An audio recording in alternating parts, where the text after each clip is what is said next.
የማይተካ ነገር በሰው ዕድሜ ታይም፣ ሲዝን፣ ወቅት፣ ጊዜ ይህንን ኃይል ሊያባክነው ይችላል። ጊዜውን ከየት ያመጣዋል? ትላንት አሁን ብትለምን፣ ብትጾም፣ ብትጸልይ፣ ብትተጋ ትላንት አይመጣም፣ ሄደ። you have to be serious። እንደ ክርስቲያኑ ከምንሰብከው በላይ ህይወታችን ይናገራል። ሲዘራ አያምም። እንደዚህ ነው የሚዘራው። ወደ አንተ አትዘራው፣ ማጨድ ነው ወደ ራስ። የሰበሰብከው ቀን ወደ አንተ ነው የምትሰበስበው። ይህ አልበቃውም ሶምሶን ከዛ ወደ አገሩ ተመለሰና አጥፋ፣ እግዚአብሔር ነግሮታል፣ ፍልስጤማውያንን አጥፋ፣ ከፍልስጤማውያን ጋር ህብረት እንዳይኖርሃል። ሄዶ አገባ። ማገባቱ አላነሰው፣ ቁጭ ብሎ ከፍልስጤማውያን ጋር ኑሮ ጀመረ። ዓለሙን ሁሉ ቢያተርፍ ይሄ ሁሉ ዓለም የእሱ ነው ቢባል ነፍሱን ግን ካጎደለ በምንም አይነት መንገድ ኃጢአት አልባ የሆነ አዳኝ አለ። በድካሙ ሳይሆን ስለ ሰው ልጆች ኃጢአት በመስቀል ላይ እርቃኑን የሞተ አዳኝ አለ። አባቶቻችን ደክመው ነው የሞቱት፣ ኢየሱስ ግን ስለ ኃጢአቴ ነው የሞቱት። እውነት አንጻራዊ የሆነበት ዘመን ነው የመሳፍንት ዘመን። እውነት አንጻራዊ ነው። እኔም የራሴ እውነት አለኝ፣ እንትናም የራሱ እውነት አለው። ማንም ብድግ ብሎ ልክ ነው ያለውን ማድረግ ይችል ነበር። ስታንዳርድ የለም።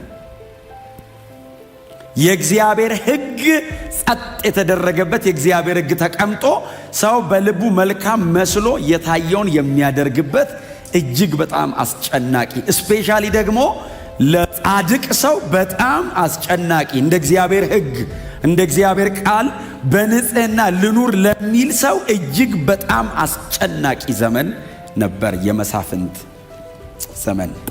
እና በዛ ዘመን ከተነሱ ሰዎች መካከል ወይንም በእስራኤል መካከል እግዚአብሔር መስፍን አድርጎ ካስነሳቸው ሰዎች መካከል አንደኛው ሶምሶን የሚባለው ታላቅ ሰው ነው። በጣም ታላቅ አገልጋይ ነው። የእግዚአብሔር ኃይል በላዩ ላይ ያለበት ታላቅ መስፍን ነው።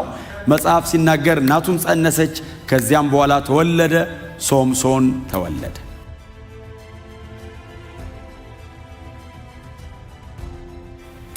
እስከ 18 19 ዓመቱ ድረስ ሰው እስኪሆን ምንድነው ሙሉ ሰው እስኪሆን ድረስ የሚያሰከር አይቀምስም፣ በራሱ ላይ ምላጭ አላረፈም።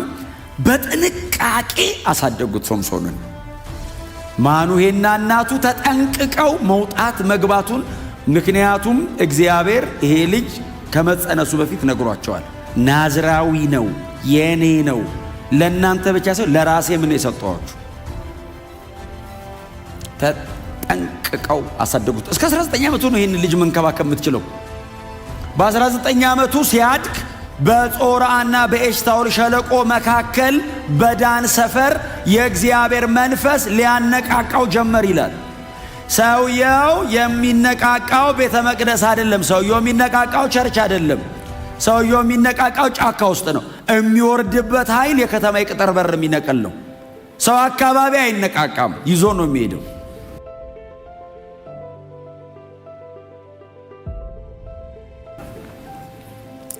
እግዚአብሔር እላዩ ላይ ኢንቨስት ያደረገበት ኃይል በሰው ልጅ ታሪክ እንደ ሶምሶን እግዚአብሔር ኢንቨስት ያደረገበት ሰው የለም። እግዚአብሔር ሶምሶን ፊልም የሚያደርገውን ብቻ አይደለም፣ ይሄኛውን ፍጥረታዊ ዓለም ቻሌንጅ በሚያደርግ መንገድ ነው እግዚአብሔር ኃይል በላዩ ላይ ያስቀመጠው። አባቱና እናቱ የሚያሰክር ነገር ሳይቀምሱ በጥንቃቄ ተወልዶ በጥንቃቄ አድጎ ያለ ጥንቃቄ መኖር ጀመረ። በጥንቃቄ ተወልደን በጥንቃቄ አድገን ያለ ጥንቃቄ እንዳንኖር። ነፍስ ካወቀ በኋላ አባቱ እጁን ይዞ ማስቆም አይችልም። እላዩ ላይ ያለበት መንፈስ መምከር ብቻ ነው የምትችለው፣ መያዝ አትችልም። ይሄ ልጅ ስታስረው የተልባ እግር እሳት ላይ የወረደ ይመስል በጣጥሶ ብድግ ነው የሚለው። ምንም ነገር ላይ ብታስቀምጠው ከነ ጉዳዩ እስር ቤት ብታስገባው እስር ቤቱን ይዞት ይሄዳል። አባቱ ይነግረዋል፣ ተው ልጄ ይለዋል።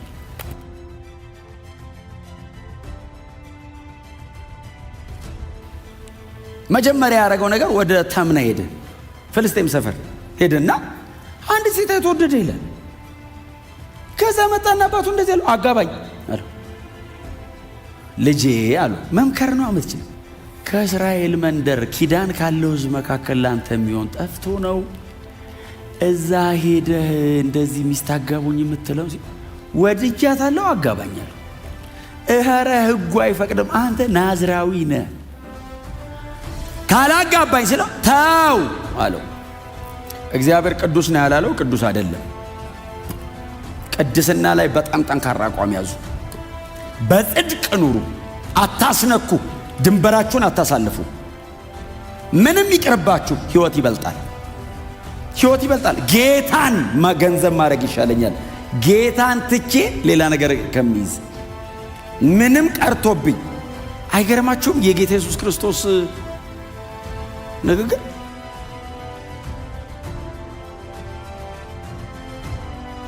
ዓለሙን ሁሉ ቢያተርፍ ይሄ ሁሉ ዓለም የእሱ ነው ቢባል ነፍሱን ግን ካጎደለ ለ70 ዓመት ደስታ ሰው እንዴት ዘላለም ሁሉ ያረጋል? አትደራደሩ። እግዚአብሔር በሰጣችሁ ነገር ክብር ለእግዚአብሔር። አትደራደሩ። እግዚአብሔር እናንተ ቤት ባኖረው በዚህ ታላቅ ጸጋ፣ በዚህ ሕይወት አትደራደሩ። ሶምሶን አገባት ልጅቷን። ፍልስጤማዊት ናት ትሁና፣ ልቤ ፈልጓታል እምቢ ብሎ ሄዶ አገባ። የዕለት ሁለት ዋጋ አያስከፍለውም። ኢንጆይ ነው የሚያደርገው ሶምሶን። ማርበላ ማራበላ ግን አየ መንገድ እየሳተ ነው። የዕለት ሁለት አይደለም የጎደው። ከተወሰነ ዓመት በኋላ ሲዘራ አያምም። እንደዚህ ነው የሚዘራው። ወደ አንተ አትዘራው፣ ማጨድ ነው ወደ ራስ። አየ የሰበሰብከው ቀን ወደ አንተ ነው የምትሰበስበው። ስትዘራው ግን ወደ አንተ አይደለም። ምንም ላይ መስልሽ ሴንስ አታረገው።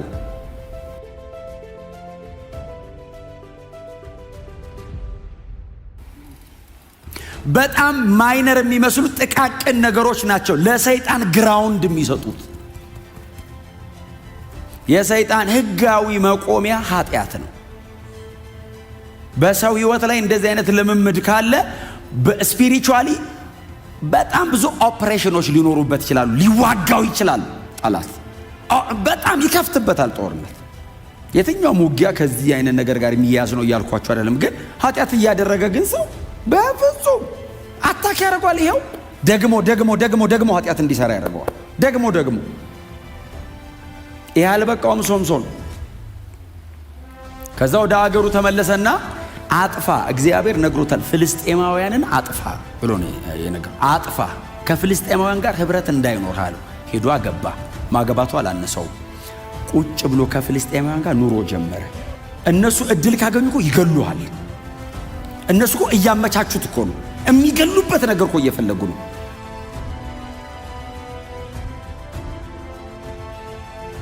እሱስ ይጫወታል መሃላቸው። እግዚአብሔር እንደ ሀገር እስራኤልን በሱ በኩል ነፃ ለማውጣት ነው የቀባው። ኢንተርቴን እንዲያደርግ አይደለም እግዚአብሔር ላይ አጀንዳ ያስቀመጠው። ሶምሶን የተለየ ኃይል አለበት ተብሎ እንዲወራለት አይደለም፣ ነፃ ለማውጣት ነው እግዚአብሔር ይህንን ሁሉ ላይ ያፈሰሰው። ይጫወታል ቁጭ ብሎ። አንዱ ኃጢአት ሌላ እየጎተተ ነው የሚያመጣበት። 30 ሰው ገሎ ይዞ መጣ።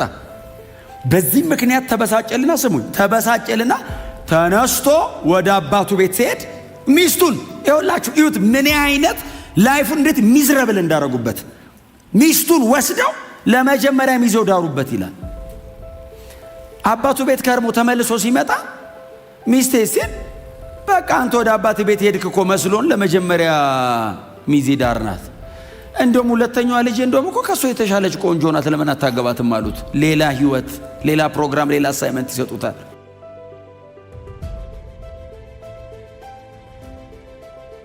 የእግዚአብሔርን አስጥለው የነሱን እንዲኖር አረጉት። አትፍቀዱ፣ እምቢ በሉ። እምቢ ኖ ሌላ አጀንዳ አለብኝ፣ እኔ አልፈቅድም፣ እድል አልሰጥም። የማይተካ ነገር ምን እንደሆነ ታውቃላችሁ? በሰው ዕድሜ ታይም፣ ሲዝን፣ ወቅት፣ ጊዜ። ይህንን ኃይል ሊያባክነው ይችላል። ጊዜውን ኬት ያመጣዋል? ጊዜ፣ ዕድሜ። ትላንት አሁን ብትለምን፣ ብትጾም፣ ብትጸልይ፣ ብትተጋ ትላንት አይመጣም፣ ሄደ። የሚካስ ምናምን አዲስ ዘመን ይሰጣል፣ ምንም ጥያቄ የለውም። ትላንትናስ አለፈ። ዛሬን ካላስተዋልኩት ያልፋል። ዕድሜ፣ ወቅት እግዚአብሔር ሊጠቀምበት ፕሮግራም አድርጎ የሰጠኝን ጊዜ ሉዝ ሳደርግ የጨረስኩት ድረስ ይባርከኛል፣ ይሸልመኛል፣ የቀረኝን ግን ይጠይቀኛል። በእውነት ነው የምላችሁ። አሁን የሶምሶንን ሕይወት ዝም ብላችሁ እዩት። ዝም ብሎ ሲኖር ብታዩት የሚያስቀና ነው። ያስቀናል። በይዘ እንደዚህ ስታዩ የዛ ዘመን ብትኖር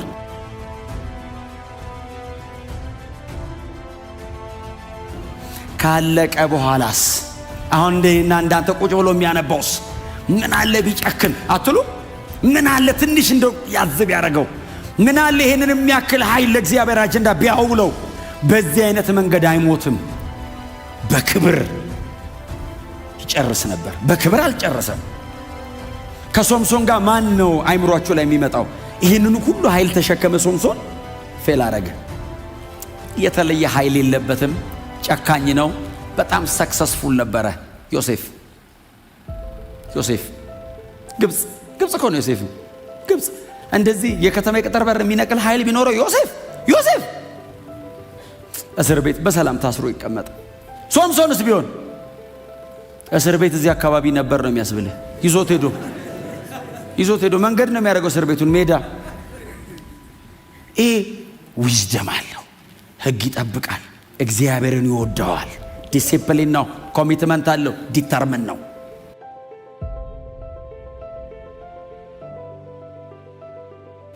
you have to be serious። እንደ ክርስቲያኑ ኑ በአንደበታችን ከምንሰብከው በላይ ህይወታችን ይናገራል። ህይወት ፕሪች የሚያደርገው ይበልጣል። ዮሴፍን ይዩት እስቲ፣ ምንም አድርገው።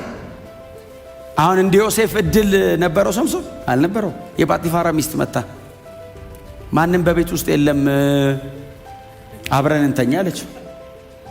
ምንድን ያላት?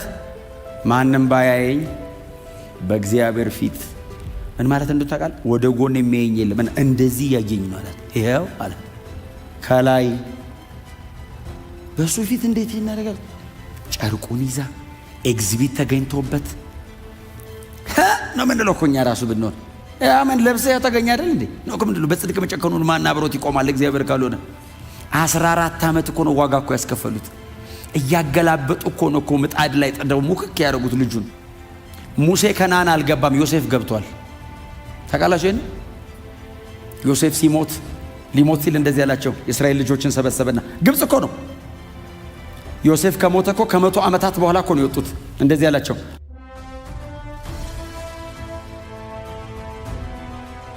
አምላካችሁ እግዚአብሔር ጎብኘትን ይጎበኛቸዋል። ያኔ እግዚአብሔር ሲጎበኛችሁ ከዚያ ሀገር ትወጣላችኋል። እሱ እኮ በጣም ነው ንጉሱ ብቻ እኮ በወንበር ነው የሚበልጣው። ግን እግዚአብሔር ይጎበኛችሁና ከዚያ ሀገር ትወጣላችሁ። ስትወጡ አጽሜን እዚህ እንዳትተዉት ይዛችሁ ትውጡና እግዚአብሔር የሚለው ምድር አሳርፉት አላቸው። ሂዱና አንብቡ። ኢያሱ መጽሐፍ ላይ የዮሴፍን አጥንት ወስደው በተምና ሴራ አሳረፉት ይላል። ሙሴ ምድረ በዳን የተቀበረው፣ አሮን ምድረ በዳን የሞተው፣ ማርያም ምድረ በዳን የሞተችው፣ በሙሉ ምድረ በዳን ያለቁት። ዮሴፍ ገብቷል። በቁሙ እንዳይመስልህ ሞቶም ተሳክቶለታል። ርስት ወርሷል። የጽድቅ አቋም የሚጠቅም ዘንድሮ ብቻ ላይሆን ይችላል። የዕድሜን ሁሉ ካንቀላፋ በኋላ ተጽዕኖ ይቀጥላል። አንተ በሕይወት በማትኖርበት ዘመን ሌጋሲ በለው የፈለግከውን በለው ይቀጥላል። በእግዚአብሔር መንግሥት ምልክት ሆነ ትኖራል። የእግዚአብሔር ዓላማ ካለብን የጠላት ዓላማ የምትሆነው ምንም ተሌለበት ጠላትም አይፈልግም። በዝም ብሎ የተኛ ነው የሚልህ። አጀንዳ ካለብስ እድል ከሰጠ ታጠፋላ ብዙ። ስለዚህ አሳይመንት ነው የሚሰጥ። ሰይጣን ሶምሶንን ለመጣል 20 ዓመት ነው የለፋው። በ20ኛው ዓመት ተሳክቶለት ሶምሶንን አገኘው።